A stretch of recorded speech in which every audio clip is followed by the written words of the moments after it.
देखिए, हमारे देश में छात्र शक्ति को राष्ट्र शक्ति कहा जाता है। ये माना जाता है कि जो देश का युवा है वो देश का भविष्य है और कहीं ना कहीं उस भविष्य को निखारने का जो काम है वो शिक्षा प्रणाली, शिक्षा व्यवस्था, शिक्षा पद्धति करती है।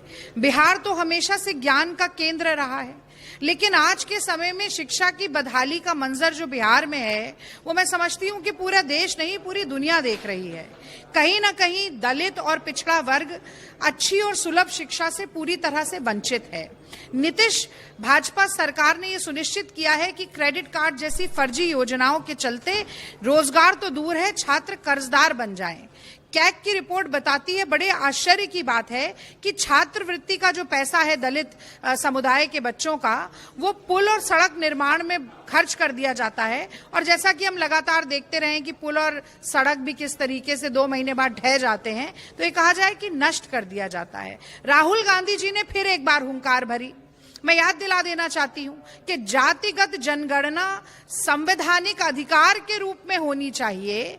संविधान को हाथ में लेके और जातिगत जनगणना और बराबर की भागीदारी का नारा लेकर राहुल गांधी 4000 किलोमीटर चले कश्मीर और कन्याकुमारी को मोहब्बत के फेविकोल से जोड़ने के लिए। दोबारा उन्होंने हुंकार भरी और कहा कि मैं शिक्षा और न्याय का संवाद पूरे बिहार में फैलाना चाहता हूं। और ये हुंकार सुनते ही मोदी जी के टांगे कांपने लगी, भारतीय जनता पार्टी के पेट में दर्द शुरू हो गया। और इसीलिए आपने देखा कि दरभंगा में जो कार्यक्रम राहुल जी का होना था उसकी परमिशन ऐन वक्त पर खारिज कर दी गई। मैं कहना चाहती हूं कि ये पूरी तरीके से गैर लोकतांत्रिक है और कहीं ना कहीं जो अधिकार है इस देश के नेता प्रतिपक्ष का कि वो जाकर जनता के बीच में संवाद स्थापित कर सकें, इस देश के छात्र समुदाय, युवा समुदाय से मिल सकें। और मोदी जी तो अपने मन की बात थोप के चले जाते हैं। 8 बजे के संदेश में भी केवल अपने मन की बात की, सर्वदलीय बैठक में नहीं आए और ना विशेष सत्र बुलाया। पर राहुल गांधी दूसरे के मन की बात सुनने के लिए जाना चाहते थे, उन्हें रोक दिया गया। पर मैं कहना चाहती हूं कि 75 और जगहों पर कांग्रेस पार्टी के तमाम नेता जाकर शिक्षा संवाद कल करेंगे।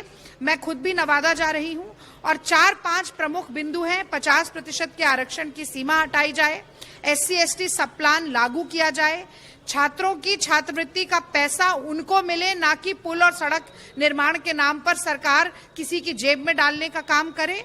और बहुत महत्वपूर्ण बात यह है कि कॉलेज यूनिवर्सिटीज का इंफ्रास्ट्रक्चर सही हो और बिहार एक बार फिर ज्ञान के केंद्र के रूप में जाना जाए। ये कांग्रेस पार्टी सुनिश्चित करना चाहती है और राहुल गांधी जी की राह में चाहे जितने भी रोड़े अटकाए जाएं, हम ये लक्ष्य प्राप्त करके रहेंगे। देखिए, अभी की जानकारी तो यही है कि कल पटना और दरभंगा दोनों कार्यक्रम राहुल जी की यथास्थिति है। परमिशन नहीं मिली है, पर दरभंगा जाएंगे और पटना का कार्यक्रम भी होगा।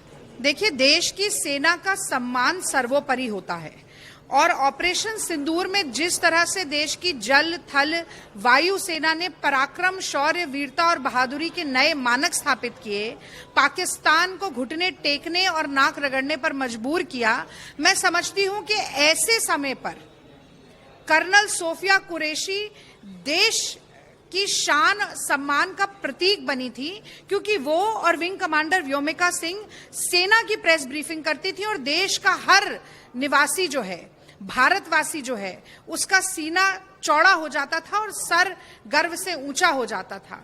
और ऐसे समय पर एक बहुत ही कुत्सित, ओछी, निम्न स्तरीय टिप्पणी आती है भारतीय जनता पार्टी मध्य प्रदेश में जो उनकी सरकार है, उनके मंत्री विजय शाह की।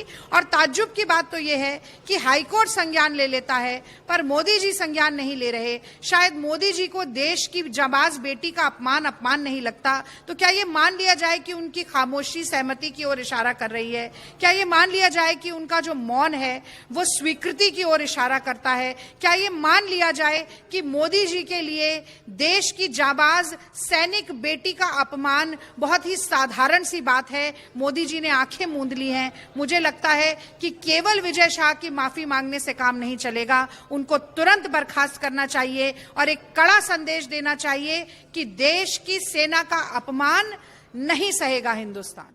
अगर आप ये वीडियो YouTube पर देख रहे हैं तो हमारे चैनल को सब्सक्राइब करें और बेल आइकन को दबाना ना भूलें। अगर आप Facebook पर ये वीडियो देख रहे हैं तो हमारे पेज को लाइक करें।